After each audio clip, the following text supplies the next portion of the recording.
Excited na si Uncle Drew sa bago niyang teammate sa Dallas. Chris Paul naman grabe ang tawa ng makatabi si Victor Wembanyama. Anyari kay Jimmy Butler sa media day at LeBron James may inamin kasama si Bronny James. So heto na mga bro, naganap na kanina ang NBA Media Day at narito ang ilan sa mga nangyari at mga nag-viral. Mukhang hindi masaya sa bago niyang teammate sa New York Knicks etong si Jalen Bronson matapos siyang tanungin kung anong masasabi niya sa pag-pick up ng Knicks kay Karl Anthony Towns. Sagot ba naman niya sa nagtanong, sino daw yung Karl? Carl, when we got here, who's Carl?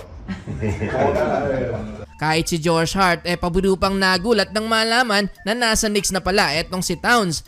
You got cat? Oh, wow, it's crazy.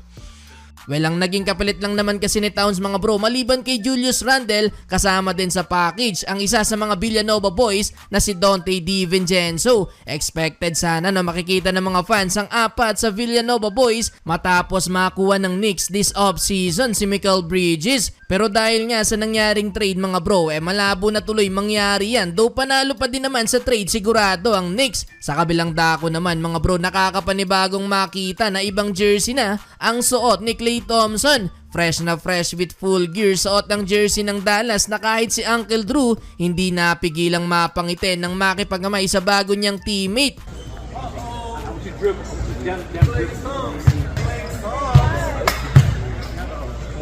Halatang excited na si Kyrie Irving. Well, ganun din naman ang nararamdaman ni Luka Doncic nang matanong kung anong reaction niya sa pagkuha ng Dallas kay Klay Thompson. All smile naman etong si Ja Morant nang makasama sa photo shoot ang kanilang rookie na si Zach Edey. Nagawa pang magbiro ni Ja Morant mga bro nang magulat nang makatabi ang 7-footer. Mukhang ni-reveal na din ng Memphis ang kanilang starting 5 sa susunod na season kung saan kabilang agad ang rookie na si Zach Edey. Well, heto, natawa na lang si Chris Paul nang makasama naman sa photo shoot ang bago niyang teammate sa San Antonio na si Victor Wembanyama. Nagmukha kasing baby ang veteran guard mga bro, katabi ang pinakamatangkad na player ngayon sa NBA. Nagmukha patuloy iconic picture ni Manute Bol at Maxi Bogues etong si Wemby at CP3.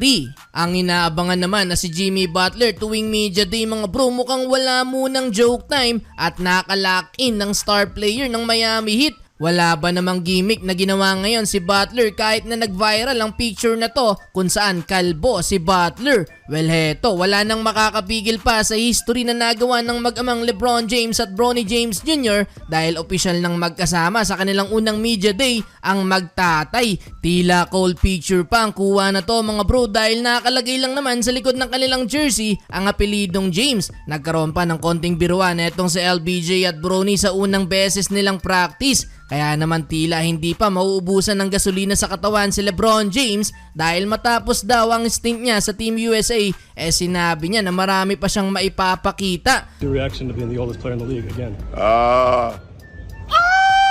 Habang si Bronny James naman nakafocus sa sarili niyang tatahaking landas.